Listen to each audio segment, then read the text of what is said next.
সালের Malaysia calling visa কোন পর্যায়ে আছে প্রক্রিয়া?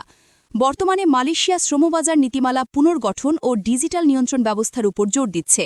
অতীতের কিছু অনিয়ম, অতিরিক্ত খরচ ও সিন্ডিকেট সংক্রান্ত অভিযোগের কারণে এবার নিয়োগ প্রক্রিয়া আরও স্বচ্ছ ও নিয়ন্ত্রিতভাবে পরিচালনার পরিকল্পনা রয়েছে। বাংলাদেশের জন্য কলিং ভিসা চালু হয়েছে, তবে প্রশাসনিক ও দূতাবাসিক পর্যায়ে আলোচনা চলমান রয়েছে বলে সংশ্লিষ্ট সূত্রগুলো ইঙ্গিত দিচ্ছে। নতুন রাজনৈতিক পরিবেশে যদি দ্রুত দ্বিপাক্ষিক বৈঠক, শ্রমচুক্তি হালনাগাদ এবং অনুমোদিত রিক্রুটিং এজেন্সির তালিকা চূড়ান্ত করা যায়, তাহলে প্রক্রিয়াটি ত্বরান্বিত হওয়ার সম্ভাবনা তৈরি হতে পারে। ৩১ মার্চ ২০২৬ সম্ভাব্য একটি টার্গেট সময়সীমা।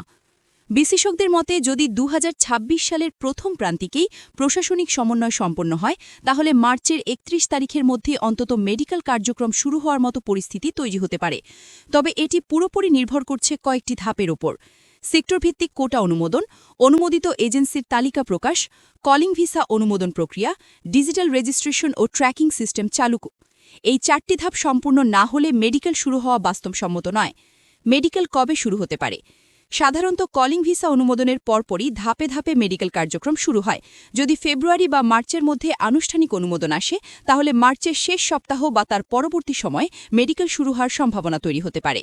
তবে এখনও পর্যন্ত কোনো নির্দিষ্ট সরকারি তারিখ ঘোষণা করা হয়নি। সামাজিক যোগাযোগ মাধ্যমে প্রচারিত অনেক তথ্য অফিসিয়ালি নিশ্চিত নয়। এই বিষয়টি বিশেষভাবে মনে রাখা জরুরি। নতুন সরকারের ভূমিকা কতটা গুরুত্বপূর্ণ? নতুন রাজনৈতিক নেতৃত্ব যদি প্রবাসী আয় বৃদ্ধি ও শ্রমবাজার সম্প্রসারণকে অগ্রাধিকার দেয়, তাহলে মালয়েশিয়ার সাথে শ্রমচুক্তি দ্রুত কার্যকর হওয়ার সম্ভাবনা বাড়তে পারে। প্রবাসী কর্মসংস্থান বাংলাদেশের অর্থনীতির অন্যতম গুরুত্বপূর্ণ স্তম্ভ। তাই নতুন প্রশাসনিক উদ্যোগের মাধ্যমে কূটনৈতিক যোগাযোগ জোরদার হলে ২০২৬ সালের মধ্যভাগে বাস্তব কর্মী প্রেরণ শুরু হওয়ার পথ সুগম হতে পারে। প্রবাসী প্রত্যাশীদের জন্য সতর্কবার্তা: এখনও বড় অঙ্কের টাকা জমা দেওয়া থেকে বিরত থাকুন। সরকার অনুমোদিত এজেন্সির তালিকার জন্য অপেক্ষা করুন। পাসপোর্ট, পুলিশ ক্লিয়ারেন্স সহ প্রয়োজনীয় ডকুমেন্ট প্রস্তুত রাখুন। অফিসিয়াল ঘোষণা ছাড়া নির্দিষ্ট তারিখ বিশ্বাস করবেন না। ভাবে আলোচনায় রয়েছেন তারেক রহমান, যিনি বাংলাদেশ জাতীয়তাবাদী দল বিএনপির ভারপ্রাপ্ত চেয়ারম্যান হিসেবে দায়িত্ব পালন করছেন। নতুন রাজনৈতিক বাস্তবতায় এখন একটি বড় প্রত্যাশা তৈরি হয়েছে। প্রবাসী কর্মসংস্থান খাতে কি দ্রুত ইতিবাচক অগ্রগতি আসবে?